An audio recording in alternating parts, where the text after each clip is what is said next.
Classes में एक बार सभी लोगों का फिर से स्वागत है। हमारे YouTube चैनल को आप लोग लाइक करिएगा, शेयर करिएगा, सब्सक्राइब करिएगा और आप लोगों का सपोर्ट देने के लिए सभी लोग एक बार फिर से धन्यवाद। Thank you all of you. और ऐसे सपोर्ट बनाए रखिए और हमारे चैनल को शेयर करते रहिए और सब्सक्राइब चैनल करते रहिए। ठीक, तो आज नेक्स्ट क्वेश्चन है वायरिंग का। इसमें है कंड्यूट को मोड़ने के लिए किस उपकरण का उपयोग किया जाता है? हिकी का,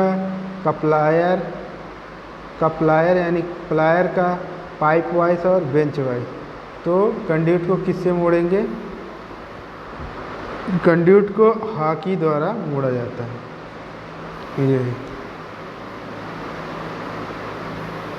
ये हाकी द्वारा मोड़ा जाएगा। ठीक, और उसके बाद है एमसीबी का विस्तार क्या है? एमसीबी विस्तार मतलब, ये विस्तार का मतलब पूछ रहा फुल फॉर्म पूरा नाम। तो मिनीएचर सर्किट ब्रेकर कौन सा है?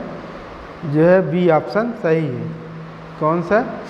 बी ऑप्शन सही है, मिनीएचर सर्किट ब्रेकर। ये वाला आपका सही है। ठीक, फिर उसके बाद पूछा है वही ईएलसीबी का उद्देश्य क्या है? उद्देश्य मतलब कार्य। ईएलसीबी का उद्देश्य तो परिपथ में दोष खोजना, अवशेष धारा को देखना, या अतिभार से उपकरण की सुरक्षा करता, या शॉर्ट सर्किट लक्ष्य पथ से उपकरण की सुरक्षा करना। तो 38 नंबर में क्या हो गया है? 38 नंबर बी है, अवशेष धारा को देखना, मॉनिटर करना। ठीक, यही आपका सही।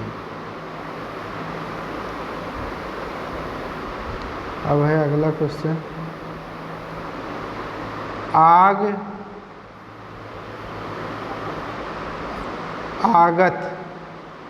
आगत बिजली आपूर्ति में प्रदान किए गए फ्यूज कट का उद्देश्य क्या है? सुनिश्चित करने के लिए लाइन अतिभार नहीं है, स्थिर आपूर्ति वोल्टेज बनाए रखने के लिए, सर्किट को लीकेज करंट से बचाने के लिए, और डी है ताकि इंसान को बिजली से झटके से बचाया जा सकता है। तो 39 नंबर में क्या है? ए ऑप्शन सही है। To ensure the line is not overload, सुनिश्चित करने के लिए लाइन अतिभार नहीं होना चाहिए। अर्थात सुनिश्चित मतलब आपको जानकारी होनी चाहिए कि लाइन पर ओवरलोड नहीं हो। ठीक, उसके बाद है डाई स्टॉक सेट का क्या उपयोग है? वर्गाकार पाइप में बाह्य थ्रेड काटना। फिर बी है बेलनाकार पाइप पर आंतरिक थ्रेड काटना। सी है बेलनाकार पाइप पर बाह्य थ्रेड काटना। डी है आयताकार पाइप पर आंतरिक थ्रेड काटना। ठीक, तो डी ऑप्शन में क्या है? डी ऑप्शन में सी, बेलनाकार पाइप पर बाह्य थ्रेड काटना।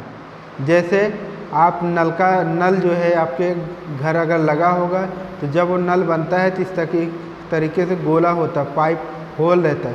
तो जब कई समय बाद नल का ऊपरी जो चूड़ी होती है वो पानी की वजह से गल जाता है, तो जब नल खोलते बनाते हैं तो वो उस समय टूट जाता है और वहीं से लीकेज करता है। तो क्या करते हैं, उसका जो है फिर से चूड़ी नई काट देते हैं। किसके? थ्रेड्स के द्वारा। या अगर उसके सरिया जो है, सरिया गल गई है या जंग लग के ख़राब हो गई है, तो उस सरिया को काट के वहाँ से नई सरिया लगा के उस पर चूड़ी बनाया जाता है। तो उसके बाहरी आवर्त पर चूड़ी काटा जाता है, उसके बाहरी आवर्त पर चूड़ी काटा जाता है। ये 41 नंबर है,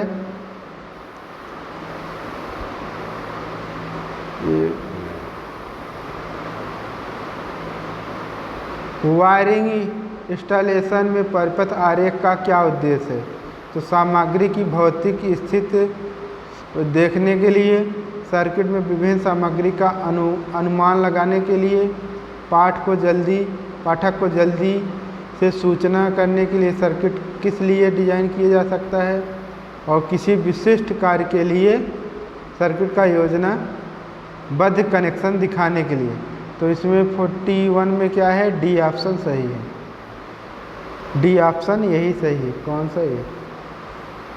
अर्थात to show the symmetric connected of the circuit for a specific task, किसी विशिष्ट कार्य के लिए सर्किट को योजनाबद्ध दिखाने के लिए।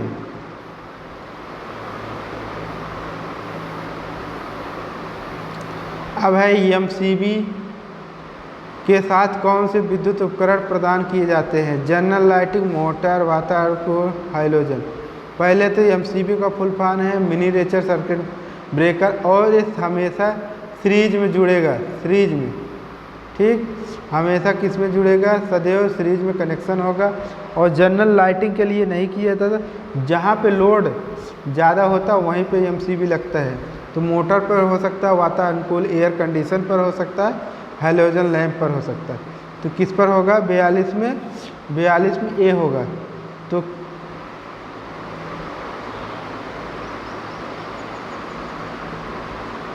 जनरल लाइटिंग पर भी यूज कर सकते हैं, यूज हर जगह पे कर सकते हैं। सबसे ज़्यादा बेटर रहेगा मोटर, वातानुकूल और उसके बाद हैलोजन, फिर लाइट। लेकिन अब इसमें एक आंसर भी दिया है, तो हम लगाएंगे पहला ऑप्शन ए, जनरल लाइटिंग के लिए एमसीबी लगाते हैं।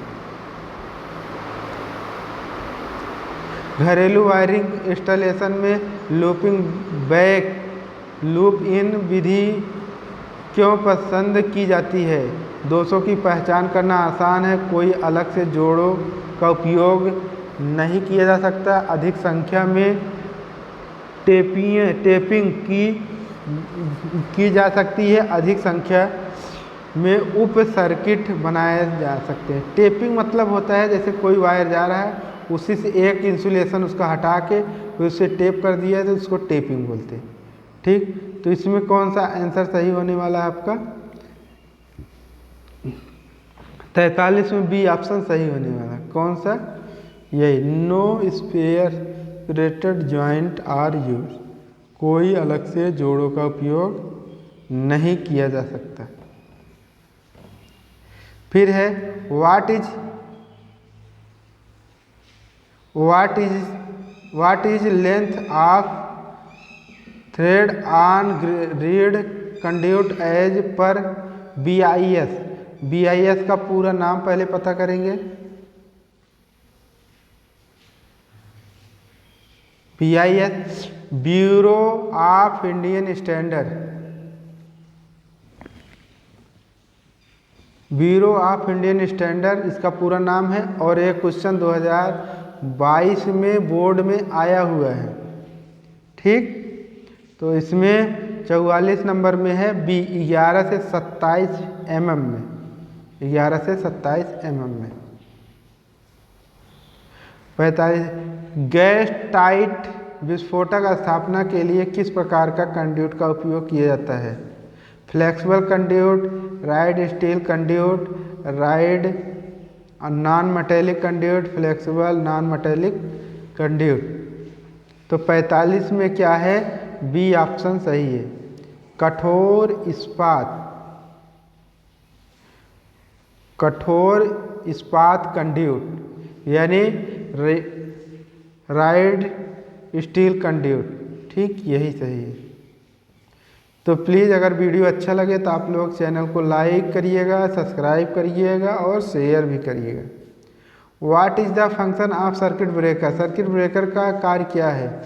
सामान्य स्थिति में संपर्क करना, असामान्य स्थिति में संपर्क करना, असामान्य स्थिति में स्वचालित रूप से तोड़ना, असामान्य स्थिति में भौतिक रूप से संपर्क तोड़ना।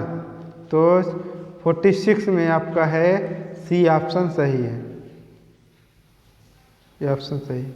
तो प्लीज़ चैनल को लाइक, शेयर, सब्सक्राइब करिए और 500 से ऊपर सब्सक्राइब करिए जल्दी से जल्दी, और जिससे और बेहतर से बेहतर कंटेंट दें। सब कुछ निःशुल्क होगा, इस पर किसी प्रकार की पेड नहीं है। आने वाले समय में ऑनलाइन क्लास भी चलाएंगे, बोर्ड पर, वाइट बोर्ड पर आपको कंटिन्यू जिस तरीके से कॉलेज में पढ़ा रहे हैं उस तरीके से आपको पढ़ाएंगे। और जो लोग पढ़ेंगे उनको 90-95% कोई रोक नहीं सकता अगर ईमानदारी से पढ़ेंगे तो, ठीक। और अभी इसी तरीके से इम्पॉर्टेंट क्वेश्चन लाएंगे और आपको पढ़ाते रहेंगे। तो इसमें है एमसीबी में द्वितीयक पट्टी का क्या कार्य है? What is the function of bimetallic strip in light? Strip in light मतलब उसके अंदर दो पत्ती लगी होती है, उसको किस लिए होता है? Overload protection, short circuit protection, over voltage protection, अर्थ लीकेज प्रोटेक्शन। पहली बात, अर्थ लीकेज होता नहीं, होता है ELCB के लिए होता है। ओवरलोड के लिए कर सकते हैं, शॉर्ट सर्किट और ओवरलोड प्रोटेक्शन के लिए। तो इसमें सबसे बेहतर आंसर बनने वाला है आपका ए, ओवरलोड प्रोटेक्शन, अतिभार से बचाने के लिए। तो इसमें है अवशिष्ट धारा सर्किट ब्रेकर द्वारा क्या सुरक्षा प्रदान की जा सकती है या की जाती है? झटके से सुरक्षा, अतिभार से सुरक्षा, लग पथन सुरक्षा, लीकेज धारा से सुरक्षा। तो इसमें कौन सा होने वाला है? 48 में ए, प्रोटेक्शन फ्रॉम शॉक, यानी झटके की सुरक्षा। तो और अगला क्वेश्चन है what wiring is stable to temporary installation? अस्थायी प्रस्थानों के लिए कौन सी वायरिंग उपयुक्त की जाती है? क्लिट वायरिंग, कंसील्ड वायरिंग, PVC तारों की वायरिंग, धातु कंड्यूट वायरिंग। तो 49 में ए है क्लिप वायरिंग। क्लिप वायरिंग आपको पता है, जैसे छत है, मकान है घर में, तो एक क्लिप आती है, उसको तार लगा के उसको लेते चले जाइए जहाँ पे आपको ज़रूरत हो, और जब ज़रूरत है क्लिप उखाड़ के फिर रख सकते हैं, दोबारा भी उसको यूज कर सकते हैं। और लास्ट क्वेश्चन है where the phase conductor is looped in looping system of wiring?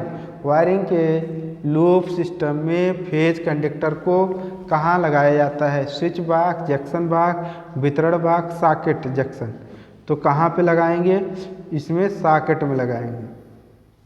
कहाँ पे? सॉकेट में। तो यही आज आपका वायरिंग चैप्टर समाप्त हो गया है। अब आपका आगे अर्थिंग होगा। तो इसी तरीके से हम वीडियो बनाते रहेंगे, और आप लोग प्लीज़ चैनल को लाइक, सब्सक्राइब और शेयर करिए।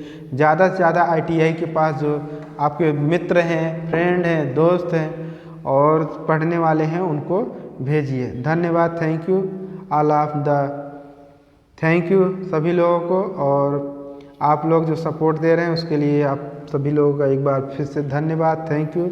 और इसी तरीके से पढ़ते रहिए और मेहनत करते रहिए। अगर आपका ज़्यादा परसेंट आता है तो उससे आपका मेरिट बेस पर सिलेक्शन गेल में अप्रेंटिस हो सकता है, HL में अप्रेंटिस हो सकता है, BHL में हो सकता है। हर जगह पे आपको मेरिट बेस पर लगभग 90% उम्मीद है, 90% आपका मेरिट बेस पर हो जाएगा। लेकिन जब आप लोगों का मेरिट अच्छे से आएगा। ठीक, धन्यवाद, थैंक यू, ओके।